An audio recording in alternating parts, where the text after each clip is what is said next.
Hello everyone, AmyR here with Prairie Paper and Ink, and today's card is for my submission for our Color Throwdown Challenge, which I will have linked directly below the video to my blog post, and I'll have it linked to the challenge. So it's a color challenge, and the inspiration picture for the colors this week was a coffee mug. So of course I went with that.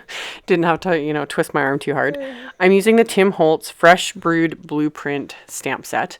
And I coated some Strathmore cold press 140 pound watercolor cardstock with my anti-static powder tool. And then I inked up the stamp I wanted to use with Versamark ink, which is the clear, sticky, slow drying ink. And I stamped that onto the watercolor paper.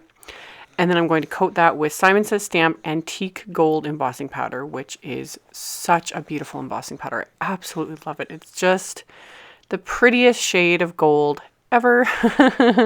Not too yellow, not too pink, just a nice shade of gold. So I coated it with that and then heat set it with my heat tool until it was melted.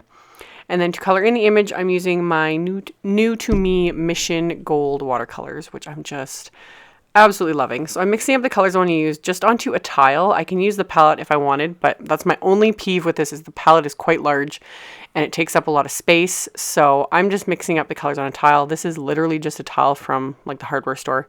I've had it for eons. I used to use it when I did nail art. I used to mix my gels and acrylic paints and things onto this tile. It's about 8 inches square, something like that.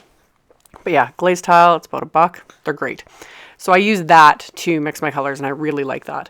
So I mixed a couple of different blues and a green to create the colors I wanted, and I added a little bit of white to the one.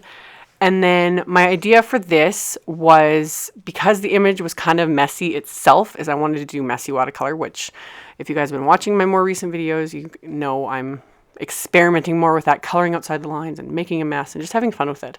And with this one, this is perfect for it. And my idea in my head was to make it look like the color was thrown at the image. Thrown and yet somewhat controlled, because, I did the stripes of color and then I'm manually placing, the splatters and things. And I was just having fun with it. So I used my silver size 6 brush, which is the biggest watercolor brush I have. And it's actually not that big. If I could have, I would have used like a size 8 or size 10 for this. It'd be even more fun and more messy and splattery. But the 6 is the biggest I've got, and it still works really well. Really heavy-handed with the water. I didn't bother taping down this at all. I'm finding with this Strathmore paper, because it is so heavyweight, I don't always need to tape it down. Even with the amount of water added, this didn't warp very much at all. This was, again, a late night experiment after the kids were in bed. I just was sitting down to play with my watercolor. So I didn't allow really any areas to dry before adding color in other areas. I was just letting it do its own thing, and would add some more water in, add a few more splatters in, mix color a little bit, like just going to town and kind of seeing what this would do. And because the image is embossed as well, it does keep things a little bit contained so the colors aren't really blending into each other. I would have been a little more careful if this had just been a stamped image and not embossed, but the lines of the embossing kind of kept the colors a little bit separate, so I don't end up with a totally muddy mess. And yeah, all these little random noises. Gavin is sitting in my lap and he's getting a little frustrated with me. I'm trying to get so many things done. So once I was happy with it, I set it aside to dry. And then I had a piece of the watercolor paper left over that I had trimmed off before I stamped. And I coated that with the Versamark as well, and then poured that same embossing powder over it, because I wanted a strip of it to use on my card. Because I don't have anything, I don't have any cardstock or embellishments or anything that are this specific shade of gold. So I wanted to bring more of that into my card. So I just coated that watercolor paper with the Versamark and the embossing powder and melted it. And then to bring in more of that kind of teal aqua color, I'm just masking off what will be the back of this card front. It's an A2 size card base that's 4 1/4 by 11 inches and scored at 5 1/2. And I used some Post-it tape to mask off the top area of the card there. And I'm just sponging on some Peacock Feathers Distress ink, which is one of my favorite colors. This is such a beautiful ink. And I love the depth it gives. So I just sponged it onto just the left side of the card front here, because the rest of it's going to get covered up anyway.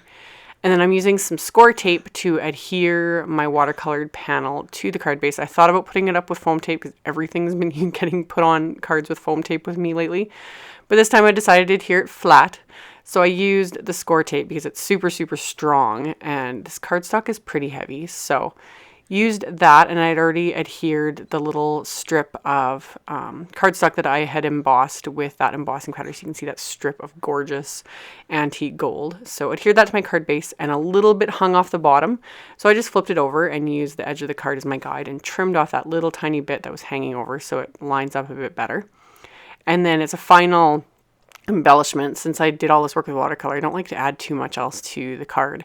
But I grabbed some sequins from my stash, and then I also had this Craft Medley Rhythm and Blues pack. So laid those out along with a couple random smaller ones from my stash, and then I'm going to adhere those with my Ranger Multi-Medium Matte Adhesive. So just squeeze little dabs of the adhesive and press down the sequins, and then I set that aside to dry for a few minutes. It didn't take very long.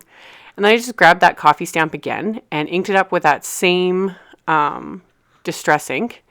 And then I'm going to stamp it off once onto just some scrap paper because I didn't want the full strength of the ink. So stamped on the scrap paper and then lined up the inside of the card here so I've got it straight. And I'm going to stamp that a second time just to finish off the inside of the card. And that's all there was to it.